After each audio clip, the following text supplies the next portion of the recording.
So I'm joined by three very prestigious, very accomplished people. So Mike Lyons is a serial entrepreneur, an adjunct lecturer at Stanford, and a venture capitalist across 5 different funds. He's founded numerous companies. He is currently the chairman of 2 high-tech startups, a general partner with Native First Capital, and managing director of New Line Ventures, an incubator. He was the founding professor of the class MS&E 273 or C 246, which is tech venture formation, now called venture creation for the real economy. And we're going to talk a little bit more about that class because it's been here at Stanford, I think, Mike and Ray, for 3 decades now. So it's really an institution here. And I want to talk a little bit more about that, how they've run it and how it's running now. In addition to that, he's built other programs with Seago here at Stanford. And he's, in particular, a program that we ran for many years called the Idea to Market. He's joined by Dr. Ray Levitt, who served on the faculty of MIT Civil Engineering Department until 1980, and then came here to Stanford and joined the Civil and Environmental Engineering faculty at Stanford till about 2017 when he retired. He founded and was the academic director of the Stanford Advanced Project Management program, which was an incredibly successful program, also run through Seago when we were at CPD. That ran for about 20 years and I think issued more than 9,000 certificates. During his time at Stanford, he also co-founded 3 software startups. So in addition to kind of being an instructor and a teacher and running the education side, he has also founded 3 software startups.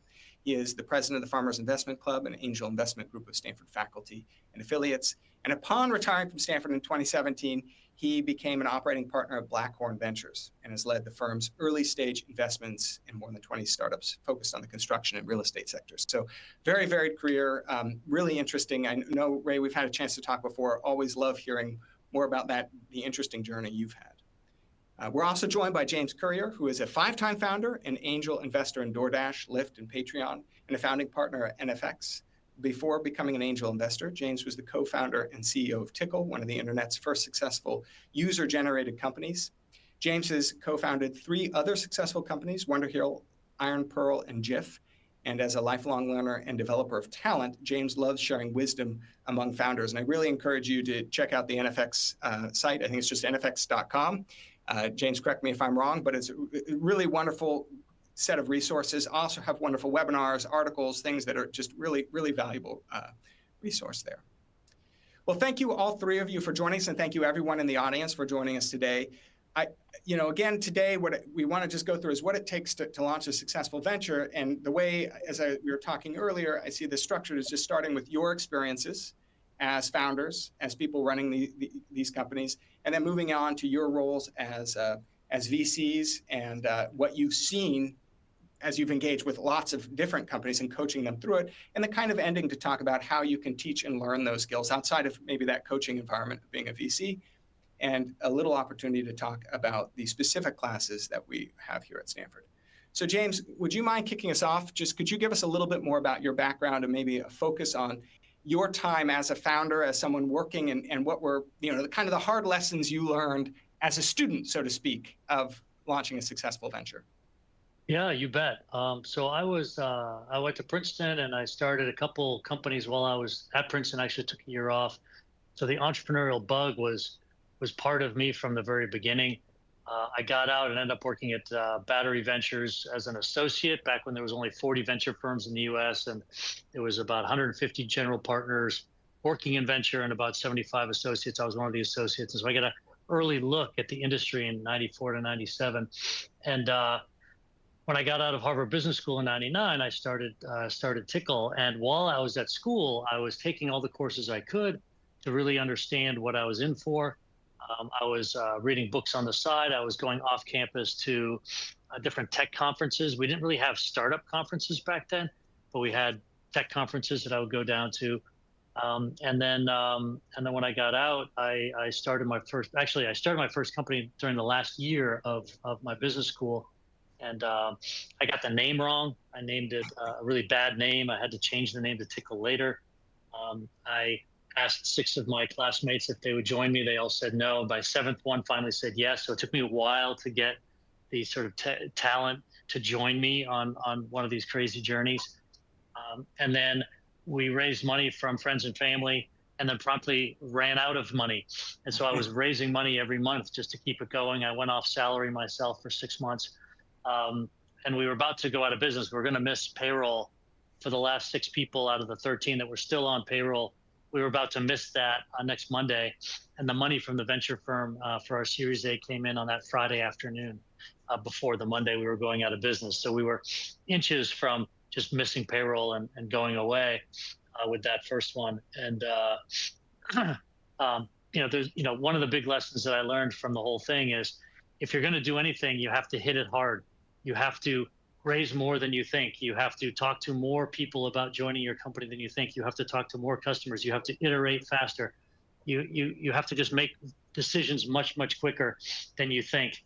You've got to hit everything very hard in order to break through in a startup environment. And those are some of the early lessons that I didn't understand, even going to Princeton and starting my own business, even going to Harvard Business School and studying entrepreneurship and studying and having worked at a venture capital firm. I still didn't understand those things when I got out and was trying to actually build my first venture. So it was definitely a journey. That's really interesting. So it sounds like it was a challenge initially, and you had some hard lessons, but obviously that led. I guess just a quick follow-up. Do you think part of that struggle, had it gone more easily, do you think that would have made you less successful down the road? Was there some of that hard lessons valuable for you? Were some of those hard lessons valuable for you and just really sort of instilling? Someone can tell you you've got to do those kinds of things, but when you live it, sometimes it's more motivating. That's entirely right. I think that the suffering is part of it. If you should not be an entrepreneur if you don't like suffering, if you don't like changing your mind, if you don't like being wrong. A lot of you are too smart and you've gotten A's all the way through school, and then you got into Stanford and you're just the king of the world, the queen of the world. You can do no wrong. Your parents think you're great. And running a startup is the opposite of that. Your employees are always mad at you. Your investors are always disappointed with you. The market doesn't really want what you have. If they wanted what you had last week, they don't want it this week. Your competition comes in and tells you you're crap. Suddenly somebody says something about you online that you're actually cheating everyone. You have to deal with this all the time. You have to deal with the negativity and the suffering all the time. And no one tells you that. And in fact, when I went back to my Harvard Business School fifth reunion, I stood up in front of the whole class when they asked us, what we've learned. I said, you guys did a horrible job of preparing us for how much suffering is involved with doing one of these startups. And I was compelled to do it. I had to do it. So I can't complain. I didn't really have a choice in my life based on my personality and who I was. But boy, you don't have any cases about how this sucks and about how much it hurts and about how much you fear and how much you self-doubt and all this stuff. So that I think is something you should realize. Only be a founder if you can't not be a founder. Only be a founder if you've got this thing in your head that it will explode if you don't make it into the world, because otherwise you're not going to be up for all the lessons and all the challenge and the suffering. The other thing that I say, and then I'll shut up, is, we say at NFX, there is no corporate transformation without personal transformation. So often the resistance and the suffering that you get comes from your own lack of willingness to change, to accept you're wrong, to adapt yourself, because none of us like to be told that we're wrong, particularly when we've gotten A's all of our careers and gotten the highest SAT scores and all the things that were required for you to get into the university you're now in. So just be careful of that. That's great. And I would love to put a pin in that and come back to it at the end, Ray and Mike, to talk about how I know intensity is a big part of some of the courses you teach at Stanford. So I'd love to hear a little bit how you're maybe incorporating some of those hard lessons into just the structure of the class. But Mike, I'd love to turn to you now and hear a little bit more about your background and your story of kind of your path into entrepreneurship and your path as a business leader and some of the hard lessons that you learned along the way. Thanks, Pax. And I'll just sort of piggyback a little bit on what James had to say, because I couldn't agree more about the suffering part. And this is not well taught in most programs and entrepreneurship, even to this day, I must say. So where I started, which was significantly in time before James did his first startup, when I did it, there really was no training, much to speak of, in universities around this stuff. We started all that stuff later, and so it was an abrupt transition, to say the least, for me. I was a heavy engineering guy running a big group of control systems engineers at Lockheed, and we were doing extremely well. And so well, in fact, that it was starting to interfere with my PhD program at Stanford. And at some point, I had to make a choice which way to go. And I took the entrepreneurship route because the two things couldn't live in the same room together. There was just too much work. And the to James's point, the intensity of building a business there's no rest. There's no break. There's no, oh yeah, let's take a couple of weeks off and relax and think about it. So we were running that kind of organization inside a large corporation, and it got to the point where it became clear the only way to do this was to spin it out, which they helped us do. And that was my company number one, and we ended up eventually taking that company public. But the James earlier points, this is all nice to read about in books and things like this, but to actually do it, it's brutal. It's what I would call as a martial artist, I would call this a full contact sport, and it can be rough, mentally and even physically, and extremely demanding. And I think like Pax said earlier, there are things, and we'll talk about this for the coursework later, but we can teach a lot of process around how to do this right, how to think about it. But when the grit part of it, when it comes down to the day-to-day pressures of being an entrepreneur, and the feeling is you cannot not succeed.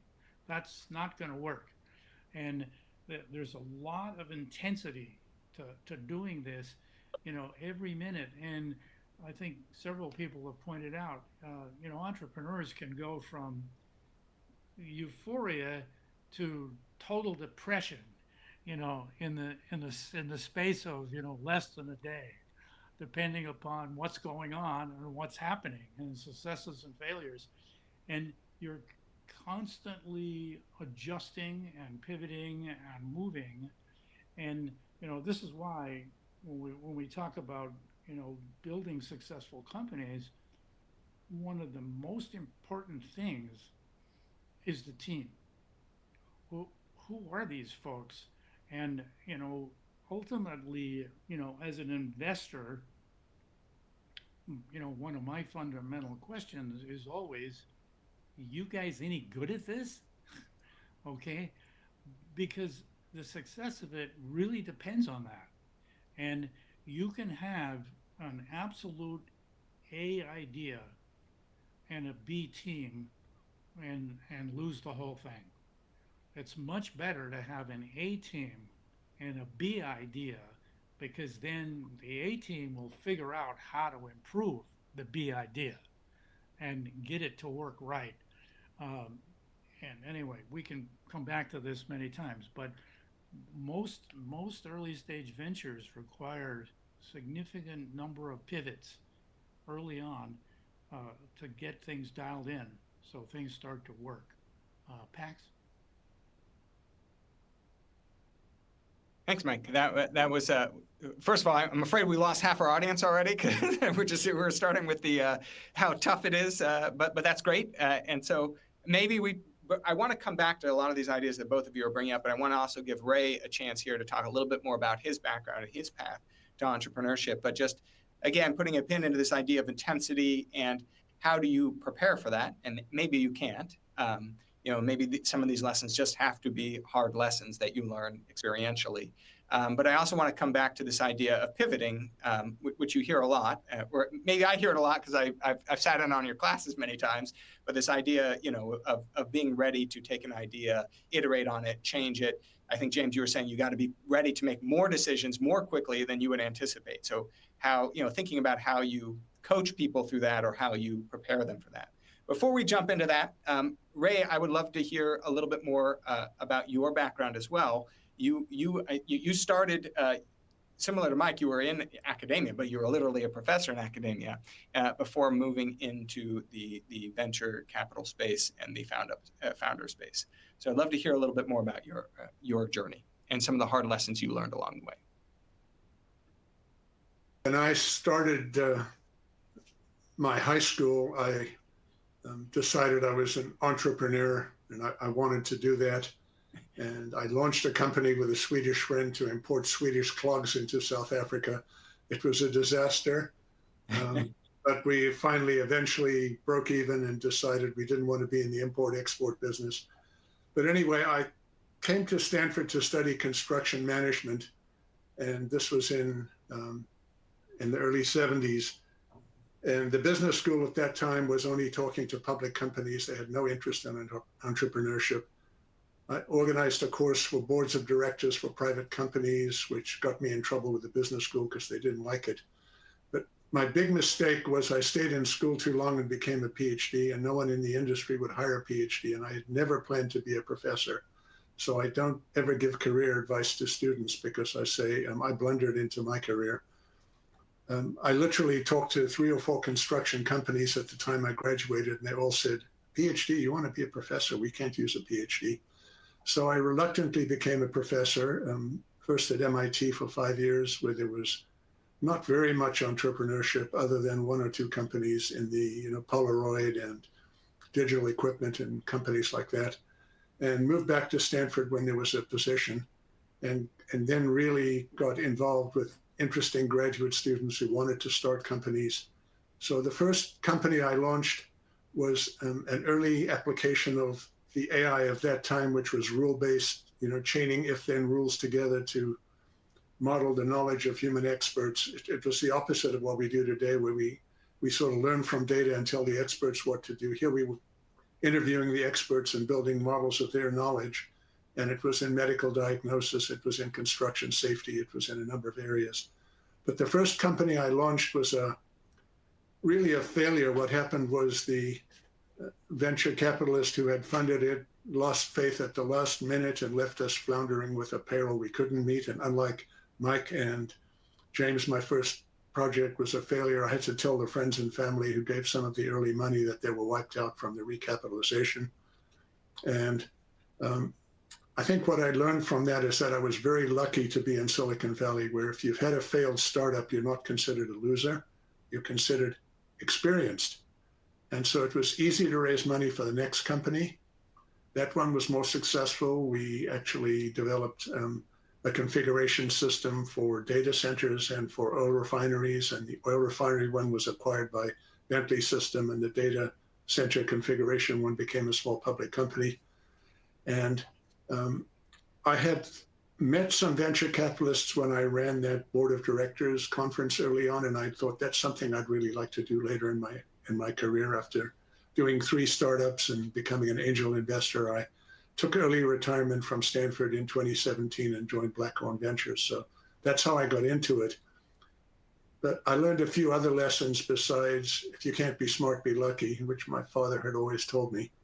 And if you have to choose, be lucky. But the same experience about just the brutal hardship of going to friends and family and telling them they were wiped out, the hardship of a VC changing their mind at the last minute and leaving us stranded, the hardship of pitching to Sun Microsystems a solution which they'd said they wanted, but as we began the presentation, the first question was, does it run on Solaris? And we said no. And the guy said, this meeting is over. And we were heartbroken because this was going to be our biggest customer. And so those kinds of things where you just, get knocked down to the floor, you dust yourself up, you hopefully have a second in the corner who can wipe the blood off your face and prop you up and send you back into the ring to fight again. And so I agree with everything that James and Mike said. Another lesson that I've seen several times early on is don't start a company with a spouse, a sibling, a very close friend with whom you've never worked in business before, because it's very hard when you disagree about things later on to really resolve those issues, and that slows down your decision making. And so if you've had a successful venture with someone like that, fine. But if you haven't, I would suggest avoiding it. But I guess we'll come back to some of this later. I'll hand it back to Pax at this point. Okay, not uplifting, but it's also, I mean, that's really good to hear, right? And all three of you have, it sounds like for all three of you. So first of all, Ray, I didn't realize that you had also, it sounds like in all three cases, you had the entrepreneurship bug from a very early on. Importing Swedish clogs, that's interesting. I don't think I've heard that story before. But maybe Ray, staying a little bit longer, and then I want to come back to James and Mike. Is from all three of you, you have almost this. The founding moment is this kind of moment of hardship, whether it's a hard decision you had to make, or a failure and a hard consequence you had to communicate and take. So Ray, I guess I'd just say, as you're looking at these companies, I mean, how do you identify that? I mean, as you were saying, in Silicon Valley, maybe that first failure, it is that someone has failed and is back on the horse and trying to ride again. That itself is some indication of grit and persistence that maybe is a valuable trait of a founder. But how do you, two questions I'm going to ask around. So the first, Ray, is what are you looking for in sort of identifying that trait? And two, because we already got this question, someone said, hey, I'm a founder right now. I'm going through that suffering right now. How do I get, what are some of your techniques or things that you recommend to your students or to the people you're coaching to get through that suffering? So those are two questions. I apologize, Ray. So the first is, if you want to talk about what you're looking for in identifying that persistence, and two, how do you coach people through that? One of the ways that I try to do it is give people really tough feedback during pitch sessions and see how they react. Do they get defensive and try to defend their own position, or are they open to, changing their idea? That's maybe more about flexibility than persistence, but there are a lot of field of dreams type startup people, and Silicon Valley is full of engineers who think, I've got a fabulous solution. Why can't these stupid salespeople sell it? I'll fire them and hire some other salespeople that are better. And the new salespeople can't sell it either. And because they live on commission, if they can't earn commission in your company, they quit. And so the idea that maybe you don't have product market fit, can you accept that? And it's a kind of a personal failure because you thought you were so brilliant. And this is also partly about failing. When people are successful, they tend to attribute their success to their intelligence and their hard work and so on. When they fail, they often end up reflecting about why they failed. And I think that's why Silicon Valley, and almost uniquely Silicon Valley, will invest in someone who's had a failure, because they believe you've learned some lessons and you won't do the same, harebrained thing again. Whether it's, starting to execute on a product that doesn't have product market fit and firing salespeople because they can't sell it instead of figuring out you've got the wrong solution. But those are things I think you can teach, but experience is a much better teacher than hearing it from someone else. And I agree with what James and Mike said about that. We can teach a lot of the process, but again, we look for people that are open to being told that it's a dumb idea, or that for the following reason it's going to fail because we've seen this 5 times before. And if they keep on trying to defend their solution instead of listening and being open, that's the main thing I look for early on. During COVID, we invested in a couple of companies where we'd never met the founders and we'd never gone to dinner with a team and looked at some of the chemistry and the micro expression and all the interactions between the team. And those companies ended up not being successful. And we saw companies founded by good friends where one of the friends would quit his first time they came to a decision they didn't agree with. And that was a real problem for both those companies, and so on. Interesting. James, maybe throwing it back to you, just the same set of questions. Like, how do you, what are you looking for?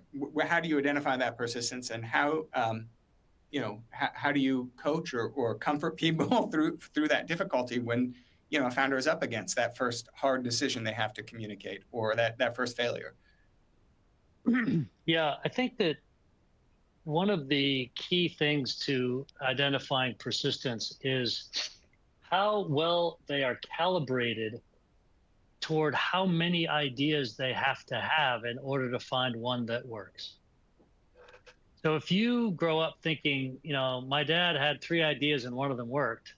So you go through life thinking, oh, if I have 3 good ideas, one should work, as opposed to realizing you need about 120 different ideas And so when one of your ideas fails, or one of your hires fails, or one of your markets or your customers fail, or one of your investors fail, if it gets you too down because you think, wait a minute, it was supposed to be one of three, but if you think, hey, it's one of 20, well, one of two, one of 120, then when it fails, you're like, okay, that's fine. I'll just come up with a new one. And to Ray's point, like if you ask them even in a meeting, what about this challenge you might face? If they can drop it and say, okay, I'll just come up with a new idea, I'll solve that problem again. You're right. It is a problem. It is a barrier. If you can accept the barrier because you know it's supposed to take you 120 iterations, if you calibrate to 120, not to three, then you're going to be much more resilient. It's like in Man's Search for Meaning, the people who died in the concentration camps thought they were going to be rescued next spring. But the people who knew that it was going to take more iterations and more months of waiting, they're the ones who survived. And so I think that's one thing we look for. So it's flexibility brings on resilience. And if you can, in the first meetings, notice that flexibility and that comfort, that confidence to accept, yeah, you're right, Mr. VC, that is going to be a problem. Here are two ways I think of mitigating it. They may or may not work, but if they don't work, then I might try this or this or this. What do you think, Mr. VC? Do you think that would be a good way to move through the path? That type of confidence, that type of thinking, that usually underlies very flexible, resilient people. And so I was the CEO of 4 venture-backed companies. All of them were successful. Not all of them were billion-dollar companies, but all the investors made money in every company because we were so resilient. We would just never die. And we would just stick around long enough to get lucky when the 120th idea, the 120th iteration would actually work.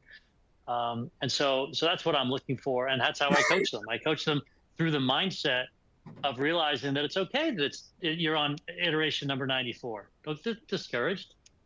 That's what it takes. Like what you were told in school before, what you thought before by watching the Social Network movie, that you just have one idea and then it works. That was just, you were wrong about that. That mindset was wrong. Abandon that mindset, adopt the true mindset about reality, and it's not as painful, and you can be more resilient, and then you can get lucky and be successful. That's really interesting, and it's interesting because that does seem to be, right, when I think of resilience, that almost just seems this kind of personality trait that you either have or you don't have. But what you're saying is there's a kind of a mindset and maybe even a discipline of just, you need to iterate, you need to generate ideas. So if you only have one idea, that's probably not enough for a startup. You want to take that idea and make sure you're expanding on it, thinking of lots of other things, and just brainstorming around that could be a good first step. Yeah, and a lot of founders are like, well, how am I doing at this? Did I get a higher valuation? Did my first idea work? Am I any good at this? And that self-doubt creeps in, and so you have to avoid that self-doubt just to realize that it's mostly about failing. And then I think what Churchill says, continuing to fail but not losing enthusiasm or something. That's sort of the critical thing. Continuing to fail but not losing enthusiasm. I guess, Mike, I'm going to hand it back over to you. Is there anything you would want to add to this kind of conversation? It sounds like if we're talking about what it takes to launch a successful venture, the first thing is that persistence, that willingness to fail, and that willingness to try again. So what are you looking for in a team or founder or a venture to indicate that that's there? And two, again, how do you coach people through it? How do you help them move through those failures and that challenge? Yeah, it's just a few add-ons. What you're trying to learn when you're becoming an effective entrepreneur is the feedback that comes from the market, from the reality, from the investors, all the rest of that stuff. The entrepreneurs can't take any of that personally. It's not like we're attacking you or something like that. Entrepreneurs have to learn, look, this is the reality of trying to make these ventures successful. And so all of this feedback is in some various forms meaningful, and they have to be able to, absorb it and figure out, okay, is that important? And I need to do something, or not, I'm good where I am, that's good. But they can't be insulated from it or think it's some sort of a personal attack. And, we see some of this stuff in our course. And the course is designed to give what I would say is more operational feedback. In other words, you're trying to learn operational skills or experiential things that in some ways simulate what it's like to create a new venture, and what are the things that you run into when you're trying to do this, and you personally experience them. It's nice to read books and all of this kind of stuff to understand, case studies, but you don't really, I think, completely understand it until you experience that pointed, tough feedback. Where I think, as James said, you're at Stanford or you're at Harvard or MIT or wherever, and you're the top drawer person, and you're used to never having anything go wrong. Well, that doesn't make any difference in real entrepreneurship. Things are not going to go exactly the way you think, uh, and you need to understand how to deal with that and have that experience. And so, in our program at Stanford, we try to replicate to some extent, that kind of pressure. And the fact, oh, you know what, I got this wrong. This isn't going to work. Okay, guys, let's get the idea changed, or let's modify things, or let's pitch it a different way, or we didn't have the value proposition quite right, or whatever it was. Aha. And this happens all the time. I mean, I had one company where we were briefing a very large aerospace company, and they said, "We love your product. We just love this product, uh, but you guys don't know what the value proposition is." And we went, "Oh, oh, this isn't good." Where's this? Could you explain it to us? And so we're getting the customer to tell us essentially how to sell the product, and that's the kind of feedback you want. This is exactly what you want from your customers to help you. And but you've got to be open to listening to that and saying, "Oh boy, well, yeah, tell me what it is, man." That sort of thing. So we try to replicate that sort of thing in the program at Stanford, so that when people get to the end of it, they've experienced that pressure, the time crunch, you know, because they're gonna go up against investors at the very end, like James and others on Sand Hill Road, and it's got to look good, and so yeah, that's an important replication of the pressure of real startups, where there are very specific timelines. One of the startup's principal advantages against incumbents and larger companies is speed of execution. And we talked about that a little bit earlier, but speed is critical. And if you don't have speed, you're going to have a problem. Mike, I want to stay with you for 1 second here, Mike, and just I'm hearing a lot of this, the kind of the pressure and the pressure, the hard work that's required. I'm sure if there, any Stanford student who hears you say that, they're going to say, I work extremely hard. I feel very pressured, right? I mean, academic, being any kind of student doesn't have to be a Stanford. It can be any school, right? I mean, there are people who work very hard. So it may be obvious, but I'd love to hear from you a little bit more. What's different about the kind of pressure and stress you experience as a student who's going for straight A's versus the pressure that the market or a product will put on you? I would love to hear a little bit more about that, because, and I do want to, sorry, go on a little tangent. I want to go into a little bit more detail about this class that we talked about. I mentioned at the beginning, C246, Venture Creation for the Real Economy. You can find out more information about it if you want to on the side there.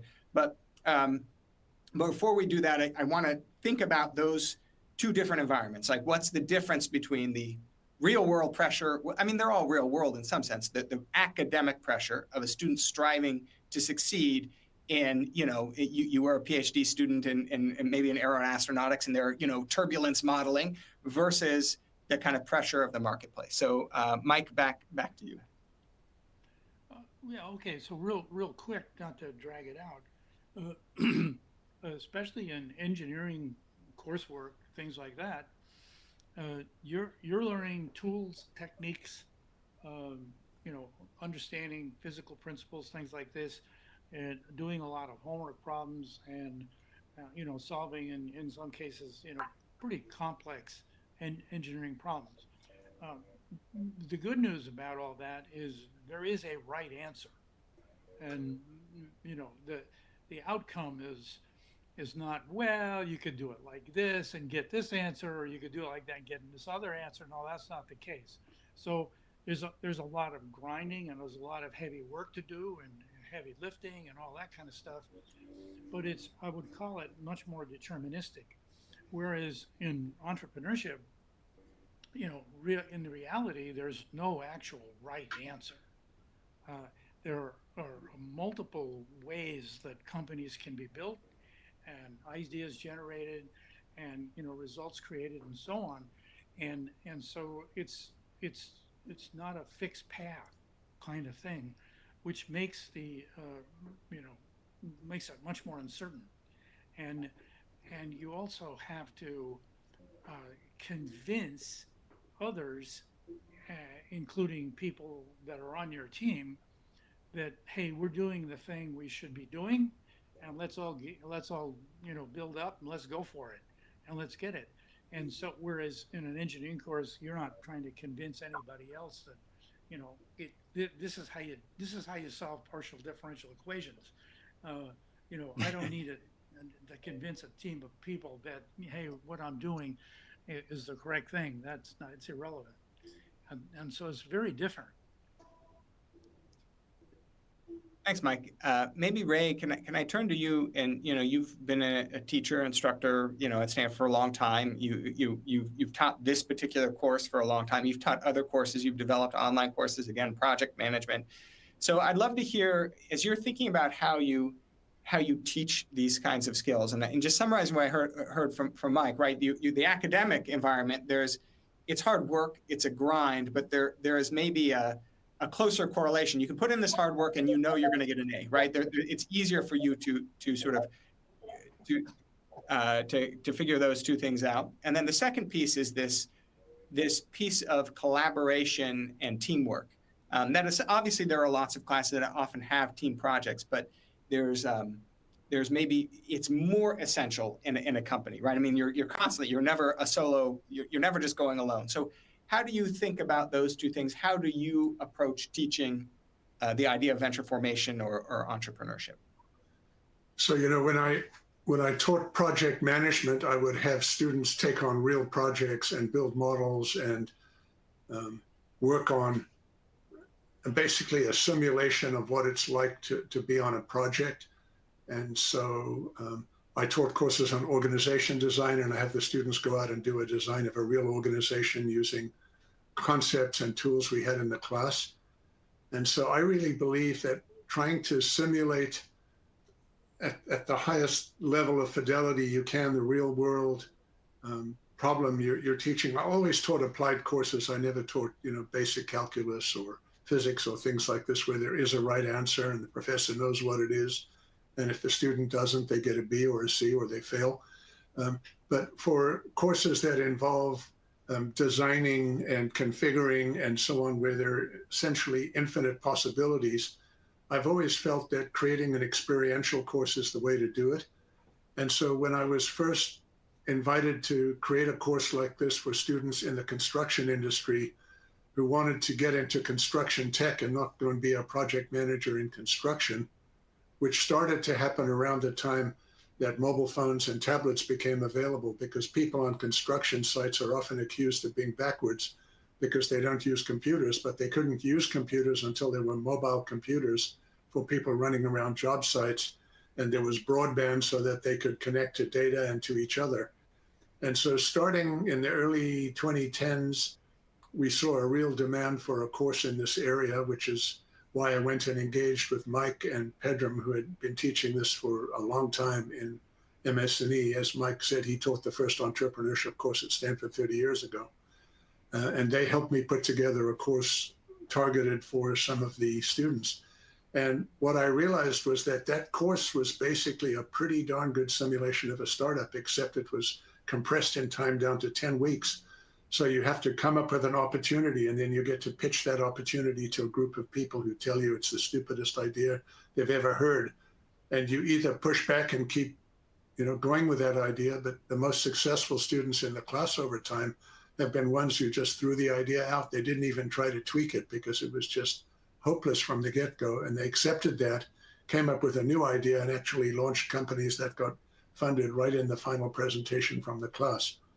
And so creating an environment where you come up with an idea and you get to test whether that idea has any legs. And then secondly, you build a financial model, which is really a simulation of how the business operates. What it costs to sell it, what it costs to develop it, what it costs to operate the company, financing and so on, how much money you need, when you need it, what milestones you need to reach. That's basically as good a simulation of doing a startup as I've experienced in the 3 startups that I've done. And again, learning from the first one and somewhat from the second one and even more from the third one.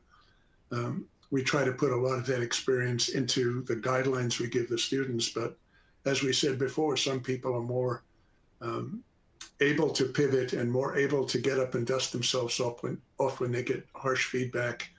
In the case of a startup, it's a failure. In the case of our course, you get told that's the stupidest idea I ever heard to someone who's never had anything less than an A+ on a course they took. And you see who can stand up and pivot and adjust and recover from that. And so that's the way I've always tried to teach, and it applies in this course too. Mike, did you want to add to that? Yeah, no, I was going to throw in something else. There's a question in the chat. RE taking technology out of universities into startups, I believe, is the question. And yeah, we've done a lot of that kind of stuff. So that's a topic we discuss in the program, and some various approaches and methodologies for how to do that properly. And a big challenge there, without going into the details now, is getting proper licensing terms from these organizations, so that you don't import some kind of cancer into your startup. So we talk about that in the program quite a bit. So just to summarize, one of the challenges of so there's a specific question about how, as working within a university environment, there's just a lot of ideas and technology coming out of there, and taking it out. One of the key things is actually just thinking about who owns it. What are the licensing? How do you get it? How do you make sure you're not bringing something into the company that's going to have a roadblock down the road, or create an issue down the road? And that's something that in this class that you talk about and coach through. James, I would love to hear, so, in this team idea, right? When you're working, so you've talked about the persistence, the grit, maybe an individual. What are you looking for, or how do you coach that team aspect, and is that something that you can teach? So I know the class that Ray and Mike are talking about, that's a very team-based. It's a team-based class. You're working with the team, but of course, the team can dissolve at the end of 10 weeks, and so when you're thinking about coaching people through team formation, through things like hiring, just working with co-founders, what are you thinking about? How do you teach teamwork, I guess, is the question. Beyond the typical ropes course and those kinds of team building retreats that we all do. Yeah, for me, the pattern is that you typically have a very strong CEO, and that they go and find the co-founder or co-founders. We have seen that 4 is very difficult. 3 can work, 2 can work. 1 very rarely works. If you just have a solo founder, it works, but it's not as easy as if you have 2 or 3.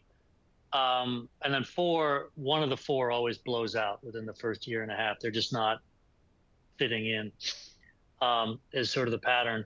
But you have to find people who sort of overarch your your weaknesses. So in my case, I am less of a detail person, more of a vision person. So my first co-founder was my CFO, and he did all the all the detail work that I just couldn't bring myself to do. And then my second co-founder was on the engineering side, because I just wasn't good enough at the technology. And so the three of us were able to build our company successfully. And no matter who else was in the company, whether they come or go, as long as the three of us stayed together, we could do it. And in general, as all these companies I've invested in, what I will typically see is sometimes it'll be the strong CEO, the two co-founders, but then after 3 to 4 years, the two co-founders will be gone and just the CEO will remain, and they'll bring in new people with more wisdom, with a better idea of what they really need, and then things really start to hum. So it is a process of sometimes turning people out and turning yourself out. If you're not the right co-founder, then you go on and do something else. And I've seen a lot of vice presidents or COOs go on and become the CEO of their own startup and do extremely well, as long as it was their vision and they were controlling the artistic work that is a startup. A startup is really the expression of some soul. And it's hard if there's 3 or 4 voices in a soul. You just want that sort of singular vision, everyone following that singular vision and working together toward that one thing. That'll give you a good culture with a good company and a good product. And so the teamwork, the first lesson of teamwork is that team members do come and go. And that's okay. We are all good for various stages of our careers, various stages of businesses, and that's okay. And then the second thing is to really look for people who make up for your weaknesses as a CEO, and make sure that those puzzle pieces fit together. And then with those two foundations in place, then you can look at more of the nuance about how you speak to people or how you support people. What is too much allowance to give? What is not enough allowance to give in terms of people's developing their own abilities if they're a vice president or director underneath you. But that's more nuance, more management style. But those are the two foundations that I would say are important. That's interesting. And this is, it seems one of those lessons of failure. I think, Ray, you mentioned this, is that it forces a level of self-reflection, right? So if you keep succeeding, maybe you don't realize where your weaknesses are, your blind spots, but that it sounds like that kind of self-reflection is also central to teamwork. It's not just being a good collaborator, it's being aware of what you need help with, right? And so that idea of the solo entrepreneur, it's interesting what you just said, is that one almost never works. There's no one who can do it all. You're always going to have a weakness or a deficit that needs to be filled by someone else. Yeah. Ray, could you build on that? Yeah. Yeah, I was going to just say, what I have seen, Mike and I have both launched startups, and so has James, that really involve deep tech. It's not something you build a minimum viable product over a weekend, throw it out and see what people think, the lean startup kind of idea. That works fine for an iPhone app. It doesn't work for something that has real technology that takes real time and money to develop. And what I've seen in the construction tech space, where I'm most active, although my venture firm also invests in energy and transportation and supply chain, so I get a look into those from the outside, but the ones I'm really involved in, the successful ones typically have someone who's a real domain expert who really understands that industry. The construction industry is a very crazy and unique industry for a lot of reasons, mostly just because the demand is very spiky. And people who come from Flextronics into construction don't always appreciate how hard that is to deal with, like Katera, for example. And so the team we look for is someone who understands the domain and the supply chain and which part of the value chain your startup should go into, because you're not solving the whole problem, you're solving a piece of it. And then someone who's really good on the technology. If it's AI, you need a really good AI person. If it's fintech, you need someone who understands finance and different kinds of finance, for equipment and for inventory and for other kinds of things. And so we look for a combination of domain expertise and functional expertise in a pair of founders. And I agree with what James said. 1 is almost never successful. 2 is better. 3 could be as good if you need, both fintech and computer tech expertise on top of domain expertise. But a founder who's not reflective about their own weaknesses and tries to do everything, in my experience, will almost always fail. Ray, I want to just stay with you for a second, because thinking about the classes that you've taught, I mean, how do you, so of course, when you're out there and you have an idea, or you and a partner have an idea for a product, right, you kind of have that team formation maybe can happen more organically. You can go out and find the person who has that accounting background. When you're teaching a class, though, it's obviously a little, even a simulation, no matter how high fidelity it is, you're going to have a limited group of students. You won't have an infinite selection of people who can fill those different gaps. So how do you think about that how do you think about team formation in the context of a class, of this kind of simulated environment? And how do you think about incorporating that kind of self-reflection that it seems like is essential to a team, right? As you're thinking about, well, what job should I be doing, and where are my blind sides, and et cetera. So we actually incorporate 2 sessions before the class even starts, and then some after it starts, for people to pitch their ideas, the ones who have ideas, because not everybody coming into the class has an idea they'd like to pursue. And then in these informal mixes, we'll provide pizza and beer, which is always how you can attract students to any kind of presentation. And we'll ask, or actually not alcohol if you're on campus, but soda and pizza. And then we'll have people pitch ideas, and then have students come and talk to those people with ideas to say, well, I'm really a computer science student, or I'm a law student, or I'm a business school student, and I know about finance. And so the teams self-form. And at the end, we typically have a few who haven't formed teams, and we give first priority in admission to people who have formed teams. And then the others will have to hook up with whoever they can and do the best they can. But the people who form teams through this mixing process, and there's even a software tool where people can post ideas and other people can pitch their skills to join that team. So the combination of the face-to-face mixers and the online tool that we use for forming teams, which other classes use. And then something that I've done in previous classes is, at the end of the class, I have each member of the team allocate 100 points, or as Mike and I do, a million shares to the other members of their team based on how much they contributed during the quarter, because that's a way to make sure you don't have free riders cruising along with a very good team. Everybody feels they have to complete, or they'll get downgraded at the end, and that will affect their grades. So, I mean, that's the closest we can simulate it in a university, right, that we found. Yeah, that's interesting. Yeah. Mike, you wanted to add to that? Oh, just one point to Ray's point. As James said earlier, usually one founder team doesn't work very well. Probability of success is not very high, but having 2 or 3 is really much better. And we try to go a little bit more in the course and do 4, but it's important. One of the things to learn in an experiential entrepreneurship program is the team part. So you have to put together a team yourself in this program, which is one of the key things you will need to do if you're launching another venture or real venture, whatever it may be. This is a key part of the learning, and something that generally can't be covered very well in say textbooks on entrepreneurship. Thank you. Yeah, thank you, Mike. So that just this idea of needing the actual practice of forming a team, right? I mean, that's a classic question that happens in a lot of these team classes. How do I form the team? What support is there? Well, part of the point is perhaps you need to struggle with it a little bit. You need to go out and be aggressive in forming those teams. There is no, it can only be scaffolded so much. Yeah, let's do it. Let's learn. Let's do it. We'll learn by doing it. And, we ask people to reflect on, which areas do I need help in? Am I strong in the technology? Maybe I need help on the customer sales side, or I need help on the finance side to understand how much money I need to raise and when I need to raise it and so on.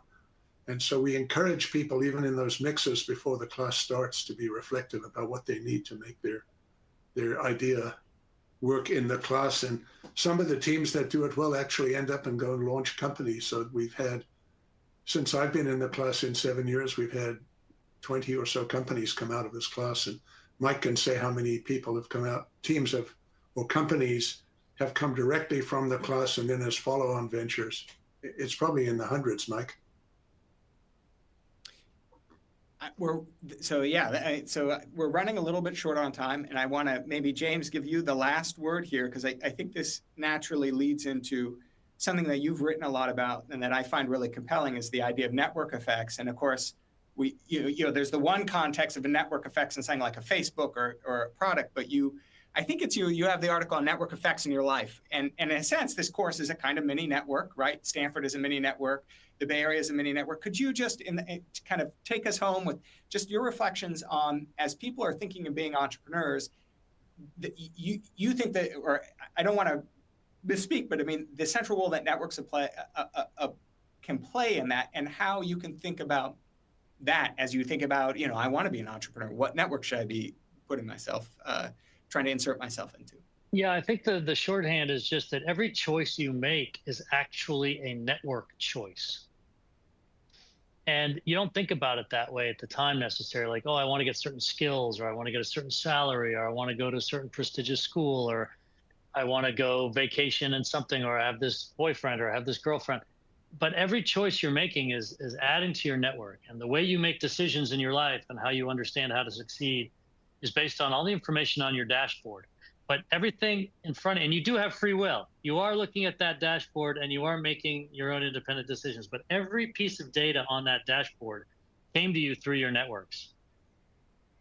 And so the network decisions you made for high school and for college, and for which courses to take and which teams to work on, all these things end up impacting what's on your dashboard, and thus what your future is. And so we've got the second most trafficked VC website in the world after Andreessen Horowitz at nfx.com.